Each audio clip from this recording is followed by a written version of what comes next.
బాబులాల్ అనే అబ్బాయి మీద, జాన్ విక్టర్ అనే ఒక సోదర న్యాయవాది మీద పోలీసులు చాలా అమానుషమైన పద్ధతులు వాళ్ళని కొట్టినటువంటి వీడియోస్ బహిరంగ బయటకు వచ్చినాయి.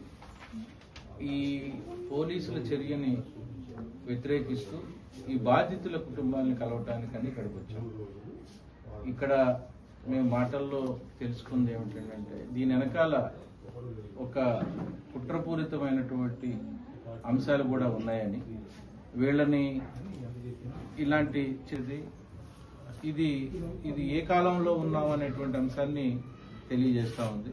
ప్రభుత్వం కానీ పోలీస్ అధికారులు కానీ, పైగా కొన్ని సందర్భాల్లో బయట నుంచి వచ్చేటువంటి అంటే కొన్ని సందర్భాలు అధికారులు ఇస్తున్నటువంటి స్టేట్మెంట్స్లో కూడా కొట్టామనేటువంటిది నిర్లజ్జగా నిస్సిగ్గుగా ఒప్పుకుంటా ఉన్నారు.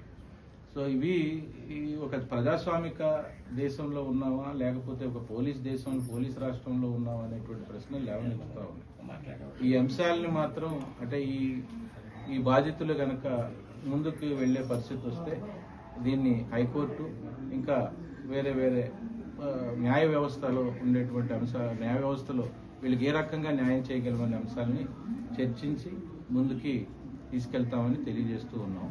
నాతో పాటు పౌర హక్కుల సంఘంలో ఉన్నటువంటి శ్రీమన్నారాయణ గారు ఉన్నారు, సురేష్ IAPL సభ్యులైనటువంటి ఆయన కూడా ఉన్నారు, వారు కూడా మాట్లాడారు.